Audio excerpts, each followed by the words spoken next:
মা ফাতেমার নয়ন মনি হযরত আলীর জান, মা ফাতেমার নয়ন মনি হযরত আলীর জান।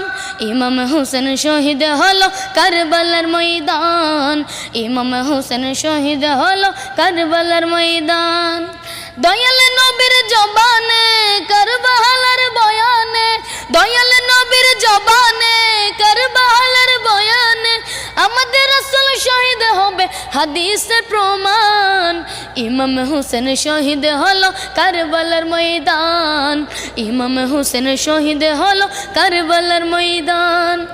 ঈদের দিনে নতুন পোশাক পরল সকলে, হাসান হোসেন কান্দে নানা পোশাক দাও বলে। দয়াল নবী করলো দাওয়া অগরবানা, জান্নাত হতে কুদরতেরই পোশাক পাঠাও না। লাল সবুজের সেই পোশাকে, লাল সবুজের সেই পোশাকে কারবালারি শান।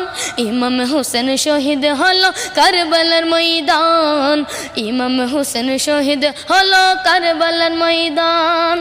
মা ফাতেমার নয়ন মনি হযরত আলীর জান, মা ফাতেমার নয়ন মনি হযরত আলীর জান। ইমাম হোসেন শহীদ হলো কারবালার ময়দান, ইমাম হোসেন শহীদ হলো কারবালার ময়দান।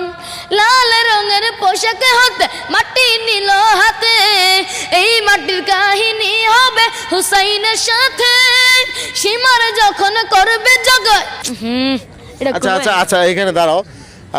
তুমি যে মানে লাস্টে নার্ভাস হয়ে যেতেছে। প্রিয় দর্শক, আপনারা তখন শুনতে পারলেন আসলে ইরফানের কণ্ঠে একটা গজল, যদিও আসলে ওইটা নার্ভাসের হওয়ার কারণে আবার এর আগে অনেকগুলো গানও করছে, সব কিছু মিলিয়ে গলার অবস্থা বুঝতেই পারতেছেন। তো যতটুকু গজল শুনলেন আপনাদের কাছে কেমন লাগলো কমেন্টে জানাবেন।